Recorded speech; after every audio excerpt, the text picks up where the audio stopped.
देखो, मैं आपसे आज एक रिसर्च शेयर करता हूं। मेडिटेशन या साधना प्रोफेशनली ग्रो करने में हेल्प करेगी, ये प्रश्न है, तो उसका उत्तर ये है।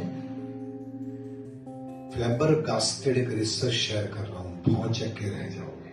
अभी लॉकडाउन के पहले नॉर्वे कंट्री का नाम तो सुना होगा, वहां ऑस्लो यूनिवर्सिटी है। तो वहां पर अपने एक प्रोफेसर है, वो आर्ट ऑफ लिविंग फैकल्टी भी है साथ में। तो स्वाभाविक है, कोई भी आर्ट ऑफ लिविंग टीचर सभी को यही कहेगा, एक बार सुदर्शन क्रिया करो, मेडिटेशन करो भाई। तो कहने पर सभी लोग तो कर नहीं लेते, वरना पूरी दुनिया अभी तक कर चुकी होगी। तो कुछ बच्चे उनकी बात स्टूडेंट्स मानते थे, बाकी ज्यादातर लोग नहीं मानते थे। तो इनके मन में ख्याल आया कि मैं है ना कुछ रिसर्च करूं, जो लोग मेडिटेशन करते हैं उन पर, और जो लोग मेडिटेशन नहीं करते उन पर, और मैं रिसर्च पेपर को डॉक्यूमेंट करूंगा। तो एटलीस्ट बुद्धिमान स्टूडेंट्स तो फिर एग्री कर जाएंगे कि इससे लाभ है, मुझे करना चाहिए। तो एक ग्रुप जो रेगुलर सुदर्शन क्रिया और मेडिटेशन की प्रैक्टिस कर रहा था उन पर, और एक ग्रुप जो नहीं कर रहा था, साथ में एक रिसर्च शुरू किया। 2 महीने तक सुबह शाम ये ग्रुप ने सुदर्शन क्रिया वंस इन ए डे और twice in a day meditation 20 minutes morning and evening में किया, और ये ग्रुप ने कुछ नहीं किया। तो आफ्टर 8 वीक्स, करीबन 56 दिनों के बाद, अप्रोक्सीमेटली 2 महीने के बाद चौंकाने वाले परिणाम प्राप्त हुए। तो जो लोग ये लगातार मेडिटेशन ट्वाइस ए डे और एक बार सुदर्शन क्रिया करते रहे, उनके ब्रेन में एक ग्रे मैटर डेवलप हुई मिली, भूरे रंग का पदार्थ देखा गया। और इनके ब्रेन में ऐसा कोई डेवलपमेंट नहीं देखा गया। तो ग्रे मैटर के ऊपर, भूरे रंग के पदार्थ के ऊपर रिसर्च किया गया, तो ये पता चला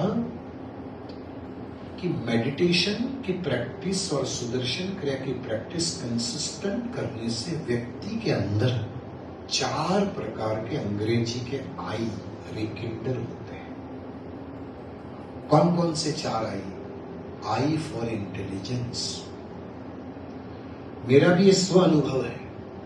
जितने लोग आप में से कंसिस्टेंट प्रैक्टिस कर रहे हैं, आप जितना ध्यान करते हो ना, आपकी इंटेलिजेंस और शार्पन, और आप ऐसे से विषय पर बात कर सकते हो जिस विषय में कभी आपने पढ़ा नहीं है, जाना नहीं है, फिर भी आप उस विषय पर बेबाकी से, बहुत बारीकी से अपनी बात पेश कर सकते हो। ये मेरा भी अनुभव है।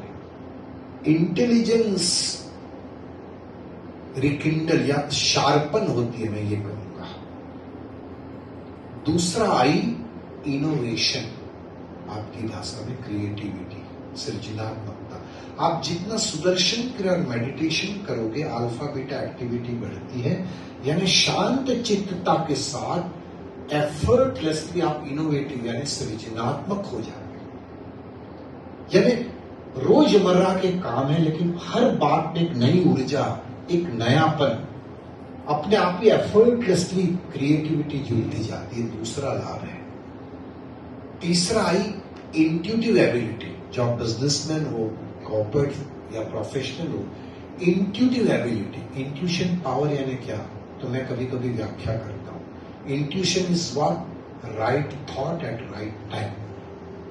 सही विचार सही समय पर आना, इसको कहते हैं इंट्यूटिव एबिलिटी। आप देखो पीछे, कई बार हम बहुत कुछ जानते हैं, लेकिन सही समय पर सही बातें क्लिक नहीं होती। एग्जाम्स में भी ऐसा हो, सब कुछ पढ़ के गए, अरे यार ये तो मुझे आता था, मैं लिख क्यों नहीं पाई? ये इंटरव्यू में मुझे ये बोलना था यार, मैं सिलेक्ट हो जाता, क्यों उस वक्त मुझे क्लिक नहीं हुआ?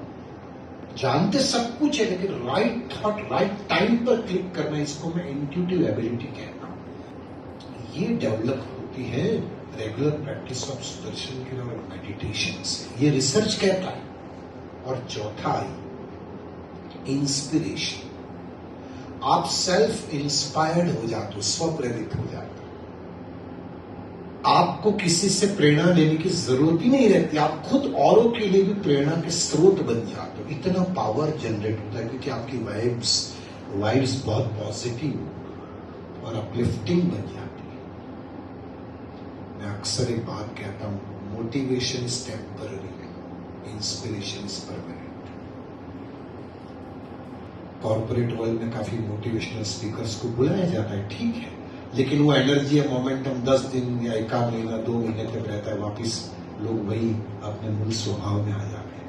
लेकिन व्यक्ति एक बार सेल्फ इंस्पायर्ड हो गया तो उसका एंथुसिज्म कोई हिला नहीं सकता, उसका कमिटमेंट कोई डेंट नहीं कर सकता।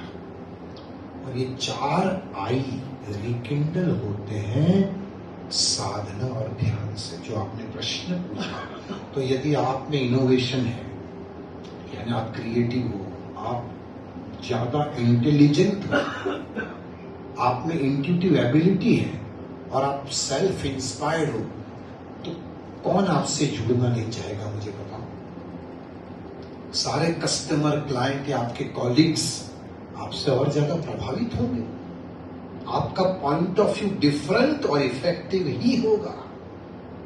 इसलिए मैं दावे के साथ कहता हूं, यदि आप प्रोफेशनल हो तो साधना और ध्यान इसमें हेल्पफुल होते ही है, और कई लोगों का अनुभव भी होगा।